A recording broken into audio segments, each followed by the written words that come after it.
Bonjour à toutes et à tous, ici Light Moderne. Petite vidéo spéciale, là c'est pas une chronique, là vous inquiétez pas, ils vont sortir bientôt, mais là je fais une petite vidéo qui s'inscrit dans une initiative commune avec plusieurs autres vidéastes et personnalités d'internet afin de soutenir les librairies locales. Laissez-moi vous raconter une petite anecdote, vous allez comprendre très vite où je veux en venir. Laissez-moi vous raconter une petite histoire. Pour cela, je vous emmène à la bibliothèque. Désolé Rangiku, on va t'éloigner un peu. Voici les 21 tomes sortis en France du manga Karakuri Circus. Ils sont tous là. Normalement, c'est un manga qui a eu un bon succès au Japon et qui faisait 43 tomes. Malheureusement, il n'a pas du tout marché en France. Il n'en a fait que 21. Ils ont même pris des morceaux du tome 22 pour essayer de compléter à peu près une histoire dans le 21. Ça s'est très mal vendu. Il y avait à peu près quoi 700 ventes par tirage maximum, je crois, c'est ça les chiffres, je sais plus. C'est vraiment un manga qui m'a énormément marqué, et pour avoir découvert ce manga, je peux remercier mon libraire de quartier. À l'époque où j'habitais à La Rochelle, j'étais un étudiant qui était assez esseulé en fait. Mes parents n'étaient même plus en France, la plupart de mes amis étaient partis dans d'autres villes faire leurs études ou travailler.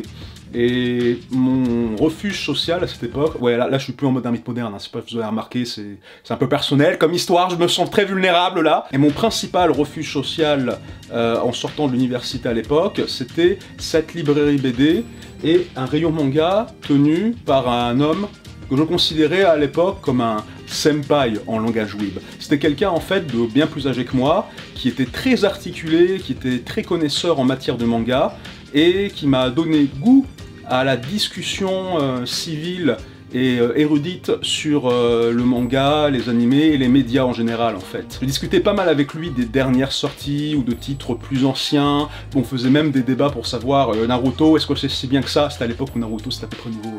Bon en fait, pour être honnête avec vous, je le saoulais aussi beaucoup, hein, je le dérangeais dans son boulot, faites pas comme moi à l'époque, j'étais très con. Mais le fait est que je suis quand même très reconnaissant envers ce libraire manga, parce que il m'a fait découvrir un manga incroyable, dont je n'aurais jamais connu l'existence sans lui. Pour vous dire à quel point c'était terrible niveau marketing ce manga, ça c'était les tomes au début là, les 9 premiers tomes, ils avaient les illustrations originales du mangaka, vous voyez.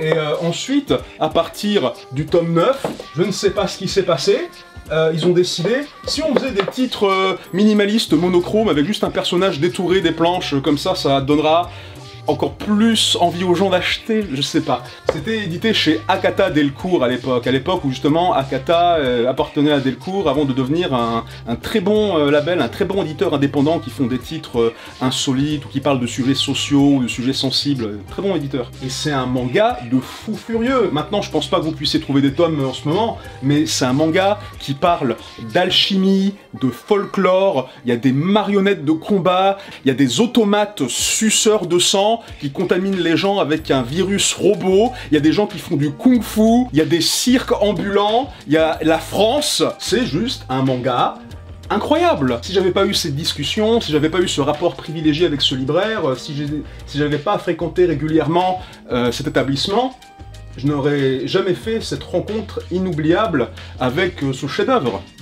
Et là-dessus, je pense que tout le monde a une histoire sympa de ce genre à raconter avec sa librairie de quartier. Maintenant, je sais, on a tous traversé une grosse crise sanitaire difficile avec cette histoire de virus, et j'imagine que beaucoup d'entre vous sont très hésitants à sortir pour acheter des livres. Et je comprends tout à fait, hein, c'est votre responsabilité à vous, si vous pensez que c'est plus sûr pour vous et pour vos proches, c'est tout à fait normal. Même moi, couramment, j'utilise des services de livraison pour me faire directement livrer des mangas chez moi. Mais de temps en temps, c'est bien aussi de pouvoir communier avec des gens, c'est bien de temps en temps d'avoir un contact, de temps en temps avoir un dialogue, avoir un rapport de proximité qui permet non seulement de dégayer sa vie de lecteur, mais aussi de participer un peu à une vie communautaire. Et mine de rien, les éditeurs de livres, que ce soit BD, manga ou même livre général, ils ont pas mal morflé durant cette crise sanitaire en fait. Déjà les gros éditeurs, ils ont pas mal morflé, alors imaginez les plus petits. Imaginez par exemple les éditeurs indépendants ou ceux qui font des titres un peu plus niche ou un peu différents. Eux, ils se sont pris bien dans la gueule. Et les librairies de quartier, je vous parle même pas.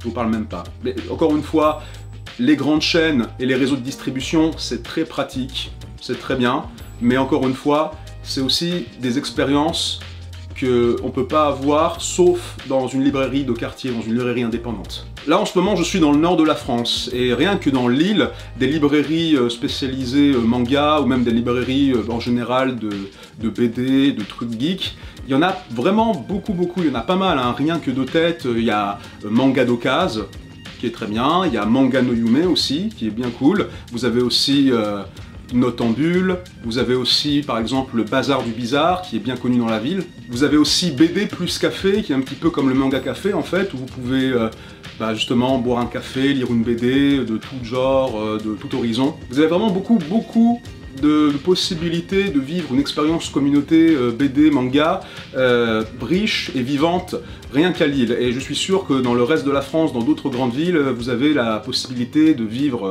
ces mêmes expériences. On a lancé cette initiative et ce hashtag justement pour vous rappeler de ne pas oublier de revivre ces moments, de donner une chance à nouveau aux librairies de quartier et continuer à faire vivre cette communauté, faire vivre ce marché, faire vivre ce mode de vie, disons. En plus, sur cette période de déconfinement, c'est là qu'on a plus de titres qui ont été reportés à cause du virus qui commencent à sortir. Il y a beaucoup de trucs là qui vont, dans les prochains mois, débarquer en masse là. Vous aurez le tome 2 de Chainsaw Man, j'ai déjà parlé de Chainsaw Man, vous aurez le prochain tome aussi de Dr. Stone, j'ai dit du bien de Dr. Stone aussi, il y a 2 ans sur ma chaîne. J'ai aussi parlé de Kimetsu no Yaiba, Demon Slayers, nouveau tome aussi qui va sortir bientôt. J'ai aussi des recommandations manga de toutes nouvelles séries, comme par exemple Samurai Comeback, des éditions Akata, on en parlait tout à l'heure. Samurai Comeback, c'est très marrant en fait, c'est des samouraïs vraiment de l'époque féodale qui ont été transportés dans le présent, dans le Japon moderne. C'est très Les Visiteurs, mais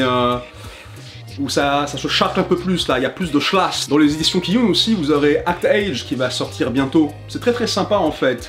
C'est un shonen neketsu, mais où le personnage principal est féminin. Déjà ça change beaucoup, surtout pour du Shonen Jump, et en plus ça se passe dans l'univers du théâtre. Et pour avoir fait du théâtre pendant 2-3 ans à l'époque, franchement ça m'a beaucoup parlé en fait. C'est vraiment très intense, les dessins sont vraiment très beaux, c'est vraiment un manga qui est assez différent encore. C'est vraiment encore la preuve que le Shonen Jump se renouvelle beaucoup en ce moment, et j'aimerais bien vous donner aussi sa chance à ce titre, s'il vous plaît. Le manga en format papier, c'est pas encore mort, même avec le virus, donc du coup, s'il vous plaît, utilisez le hashtag qui s'affichait depuis tout le temps de la vidéo pour partager aussi vos expériences de librairie, peut-être parler aussi de vos expériences que vous avez eues avec un mec sympa qui tient le rayon manga de votre librairie de quartier, quelqu'un qui vous a fait des bons conseils, quelqu'un avec qui vous avez eu des bonnes discussions, des bonnes expériences. Même moi, à une époque, j'ai même rencontré des amis, parce que je fréquentais beaucoup cette librairie manga, et ces amis, je suis encore, pour certains, en contact avec eux en ce moment. Si vraiment vous avez des expériences similaires, partagez-le grâce à ce hashtag, s'il vous plaît. Merci d'avoir regardé cette vidéo jusqu'au bout, j'espère avoir sensibilisé certains d'entre vous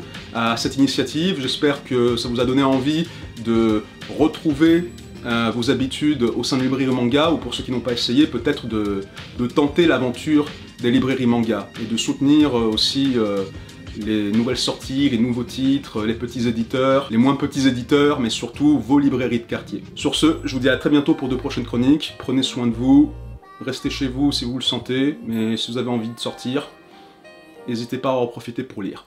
A bientôt.